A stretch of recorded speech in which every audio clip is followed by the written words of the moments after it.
Boa noite, hoje é quarta-feira, 19 de novembro. Eu sou o Rodrigo Guimarães e está no ar o Jornal do CONAF. Confira os destaques.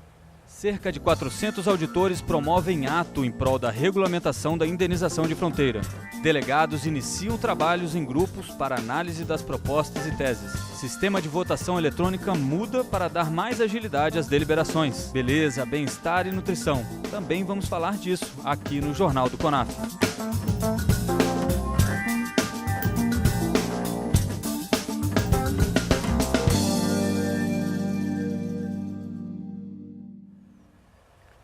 Tudo isso e mais uma entrevista com James Marins, um dos palestrantes de amanhã no CONAF sobre justiça fiscal e reforma tributária. A gente volta daqui a pouquinho, depois da vinheta.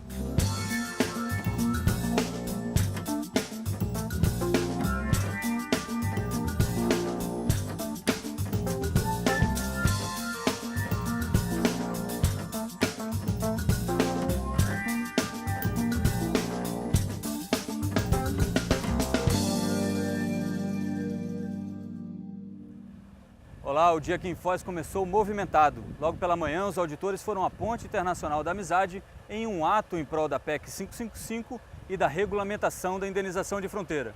O repórter Ricardo Moreira acompanhou toda a movimentação. A mobilização começou cedo. A fila era para entrar nos 10 ônibus que saíram lotados rumo à Ponte Internacional da Amizade. Aos poucos, a aduana foi recebendo centenas de auditores fiscais da Receita. O acordo para reunir os profissionais num dos principais pontos de fiscalização aduaneira do país foi feito ontem, durante a reunião do CONAF 2014. O objetivo foi o de levar para a sociedade a insatisfação do auditor fiscal com relação às condições de trabalho e o atraso na aprovação de propostas de interesse da classe. Uma das reivindicações é a aprovação da PEC 555, que reduz gradativamente a contribuição de servidores aposentados. A outra é a regulamentação da lei de indenização de fronteira. Esse é um trabalho insalubre, pesado, desgastante e que não estimula ninguém a ficar. A indenização teria esse efeito de atrair pessoas, porque é um adicional que poderia fixar mais pessoas, coisa que não está ocorrendo. As pessoas vêm para cá e querem ir embora. E é natural que isso aconteça devido às condições de trabalho. Nós não só priorizamos a PEC 555 num trabalho semanal junto aos gabinetes dos parlamentares, como também demandamos a indenização de fronteira, que tem sido um esforço exaustivo e aqui coroado também com essa manifestação. Esse é o pontapé inicial de uma grande mobilização que nós vamos fazer no Brasil inteiro. Aqui está a prova de que os auditores estão insatisfeitos com a condução do seu órgão, a Receita Federal do Brasil, e estão insatisfeitos com tudo o que vem acontecendo com a nossa carreira. Nós tínhamos 18 auditores e hoje temos apenas 3 para fazer um trabalho imenso como esse que vocês estão vendo aqui, um trabalho de controle aduaneiro. Isso já dá uma indicação clara do que está acontecendo. Um grupo de funcionários da fiscalização tributária da Colômbia aderiu ao movimento. Estamos aqui fazendo presença, buscando a unidade dos trabalhadores fiscais e, por supuesto, lutando por melhores condições, infraestrutura, carreira administrativa, negociação coletiva em matéria de salários. Ao final da mobilização, cerca de 400 auditores fiscais fizeram uma caminhada por uma das ruas que fica localizada aqui em frente à aduana, aqui em Foz do Iguaçu, próximo à Ponte Internacional da Amizade. Todos segurando faixas e cartazes pedindo a aprovação da PEC 555 e também a regulamentação da lei de indenização de fronteira. No período da tarde, os auditores retomaram os trabalhos aqui no Congresso que está sediando o evento. Eles foram divididos em grupos e estão analisando as propostas de alteração estatutária e as teses temáticas. A repórter Daniele Santos acompanhou toda essa movimentação também.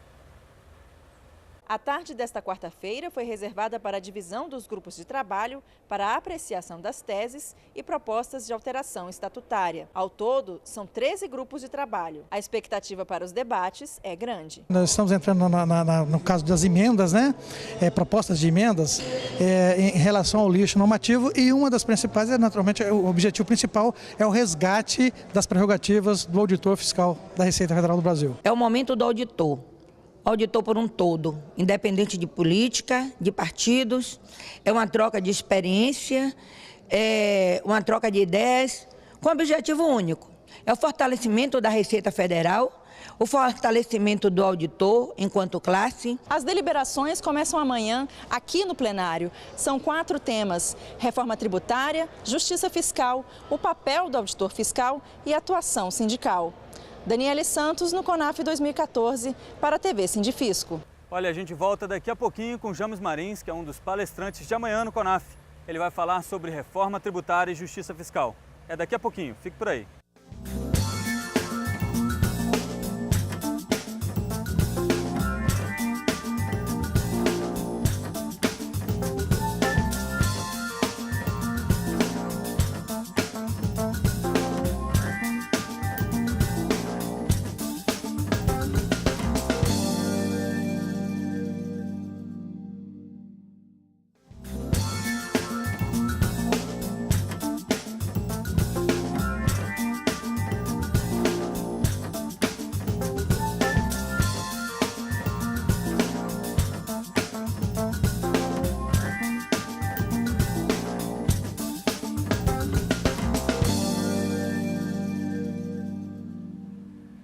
Estamos de volta e aqui comigo o James Marins, que é um dos painelistas de amanhã no CONAF sobre reforma tributária e justiça fiscal. O James é professor de Direito Tributário da PUC do Paraná e vai falar um pouco para a gente. Boa noite, James. Gostaria que você começasse falando um pouco sobre como a reforma tributária pode afetar a justiça fiscal. Boa noite, Rodrigo. Veja, a tributação é um dos instrumentos que o Estado tem para a realização de políticas públicas. E uma das políticas públicas que mais nós temos reclamado no Brasil é uma política pública de redistribuição de renda. A política pública de redistribuição de renda tem uma relação muito forte com justiça fiscal. Ou seja, como a tributação incide sobre a renda dos mais ricos aos mais pobres, é preciso que isto ocorra de forma a favorecer essa distribuição. O Brasil, infelizmente, é um dos países mais injustos do mundo em termos de distribuição de renda. E isso se reflete em um sistema tributário bastante injusto. Mas não é só injusto para a população. O sistema tributário brasileiro, ele é injusto também para o empresariado local. Você imagine, Rodrigo, que os empresários brasileiros, muitas vezes, têm que concorrer com empresas chinesas, por exemplo, que trabalham, operam dentro de um regime tributário muito mais favorável, dentro de um regime trabalhista muito mais favorável, dentro de um regime até de meio ambiente e de direito do consumo muito mais favorável. Quando a pressão tributária sobrecarrega as empresas brasileiras, a competição internacional se torna injusta contra os brasileiros. Por outro lado também, nós precisamos de justiça no que diz respeito à necessidade de tributar mais quem tem mais disponibilidade econômica, que é o que se chama de capacidade contributiva, e precisamos tributar menos ou não tributar quem não tem tanta ou não tem nenhuma capacidade econômica. Só que no Brasil é o contrário. O Brasil consegue ter um sistema altamente regressivo. Na verdade, um dos sistemas mais regressivos do mundo também. Nós também somos campeões nesse quesito. O que isso significa? Isso significa que, ao invés do sistema progressivamente tributar mais de quem tem mais capacidade contributiva, ocorre o inverso. O sistema regressivamente tributa mais de quem tem menos capacidade contributiva. Por que isso acontece? Isso acontece, e é uma profunda injustiça, porque a carga tributária do Brasil está baseada naqueles que são chamados tributos indiretos, que tributam sem medir se a pessoa tem capacidade de pagar tributo ou não. Ou seja, uma pessoa muito pobre que compra um pão paga a mesma tributação de uma pessoa muito rica que compra um pão. Como no Brasil, uma grande parcela dos tributos que são arrecadados pela União e pelos estados incide sobre o consumo, há sempre este problema de tributar quem não tem capacidade contributiva. Vou te dar um dado para ficar mais clara essa explicação. Pesquisas que são feitas por diversos órgãos aqui no Brasil já identificaram que as classes mais baixas, aqueles que têm os menores rendimentos no país, chegam a pagar sobre o consumo alguma coisa como 54,9% de tributos, em virtude da incidência em cascata. Enquanto que as classes com mais poder aquisitivo pagam alguma coisa da ordem de 34% a 36%. Isso é profundamente injusto. E é esta inversão de paradigma do sistema tributário que nós precisamos buscar. Professor, a reforma tributária é uma coisa muito discutida há muitos anos. É um tema que está sempre em eventos sindicais, no meio acadêmico, mas ela parece que nunca avança na prática. Quais são os empecilhos? O que acontece? Porque todo mundo vê essa injustiça, né? Mas a gente não consegue fazer com que ela realmente avance. É verdade. Eu diria que, naturalmente, o problema é político. E é político ideológico. Há um profundo tema ideológico imbricado com as questões de reforma tributária. Como no Brasil você tem um sistema pluripartidário, com uma representação bastante complexa e difusa no Congresso Nacional, há um jogo de interesses ideológicos muito complexo a ser administrado. Do ponto de vista do governo federal, a reforma tributária proposta, ela tem uma preocupação muito maior com o tal do imposto federal, que retira uma parcela da competência dos estados. Já os governadores não querem que esta sua competência seja retirada. O governo federal, na reforma tributária, parece querer centralizar mais poderes no âmbito federal e reduzir um pouco a capacidade dos estados de gerir o ICMS. Isso faz com que haja uma briga política no cerne de tudo isso. Além disso, quando nós tratamos, por exemplo, de imposto de renda, e o Sindifisco já identificou isso, de 1995 até 2002, houve uma série de medidas que desoneraram aqueles que têm mais capacidade contributiva de determinados aspectos do imposto de renda. Além disso, a falta de correção da tabela do imposto de renda passou a onerar aqueles que têm menos capacidade contributiva. Isto é ideológico? Isto é ideológico.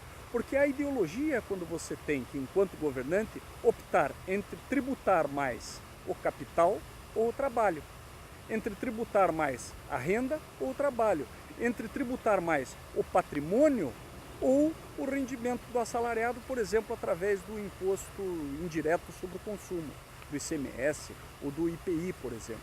Então, enquanto nós não tivermos uma clareza maior do ponto de vista do rumo ideológico que o país quer seguir, você sempre vai enfrentar um confronto muito grande que dificulta a aprovação dessa reforma tributária.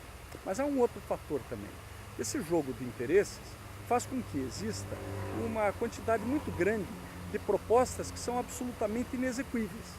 Não é o caso do Sindifisco. Me parece que o Sindifisco tem feito um trabalho muito sério no que diz respeito às suas propostas de reforma tributária. Tem uma linha muito coerente no que diz respeito, por exemplo, à tributação sobre a renda e as injustiças que o modelo de tributação sobre a renda no Brasil tem trazido para nós.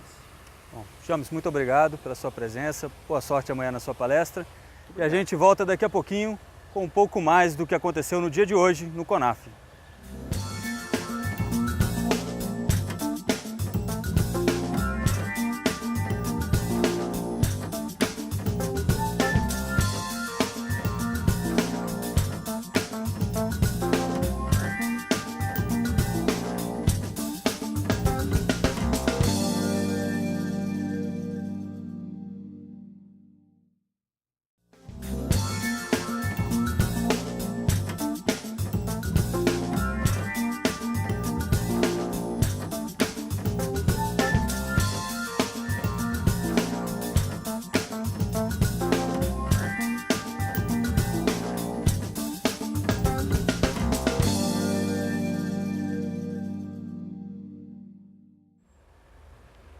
Estamos de volta e amanhã à tarde começa a plenária deliberativa do CONAF 2014. Para agilizar a votação, o sistema eletrônico que já foi utilizado das outras vezes foi modificado. A repórter Daniele Santos vai mostrar para a gente o que mudou. O Keypad passou por ajustes para dar ainda mais celeridade e transparência aos trabalhos. O aparelho é utilizado há 5 anos pelo Sindifisco Nacional. No CONAF 2014, a ferramenta está mais rápida e mais fácil de usar. Antes, o delegado precisava escolher a opção desejada e apertar o botão de OK para confirmar o seu voto. Agora, isso não é mais preciso. Basta votar diretamente que o resultado vai aparecer ali, ó, no telão. Também tem novidade na hora de corrigir o voto. Antes era necessário apertar a tecla C para corrigir e depois escolher a opção. Agora, para modificar o voto, basta digitar de novo. É um keypad que ele te possibilita o voto mais rápido, com maior alcance de sinal. Tá? Isso tem vantagens, por exemplo, de não precisar ficar trocando o keypad com tanta frequência. Muito prático. Não há necessidade de fazer o zeramento e nem dar o OK. É só apertar o 1, rapidamente sai o voto. Mas agora vamos falar sobre beleza, bem-estar, nutrição. Tem tudo isso aqui também no CONAF, no estande do Unafisco Saúde. A repórter Cristina Fausta foi lá e vai mostrar isso pra gente. Os coordenadores do Unafisco Saúde montaram diversos estandes para o bem-estar dos participantes do congresso. Nos intervalos das discussões, os auditores aproveitam o tempo disponível para um retoque na maquiagem, relaxar no spa ou até para um atendimento com a nutricionista. Ainda é possível fazer um pequeno check-up com medição de glicose e da pressão arterial. Esse espaço foi um espaço criado com muito carinho. Nós nos preocupamos, com o colega, nós queremos que ele esteja num ambiente acolhedor, num ambiente carinhoso e num ambiente também que ele se sinta em casa. O Unafisco Saúde é uma família, é a família do auditor fiscal. É um plano que agrega não só as coberturas que são obrigatórias em relação à legislação, como também traz outras coberturas além do rol. Isso talvez seja o grande diferencial, não trabalhar com o mínimo e sim com o máximo dentro dessas coberturas. O Unafisco Saúde foi criado há 2 décadas. O plano é um dos maiores patrimônios da classe. O Unafisco Saúde garante ao auditor fiscal conforto, tranquilidade e a certeza de que sua saúde e de sua família estão em boas mãos. Quem passar pelo Congresso deve conferir a programação do espaço, que vai até a sexta-feira, às 19 horas. Bom, por hoje é isso. A gente volta amanhã às 19 horas com o Jornal do CONAF. Até mais.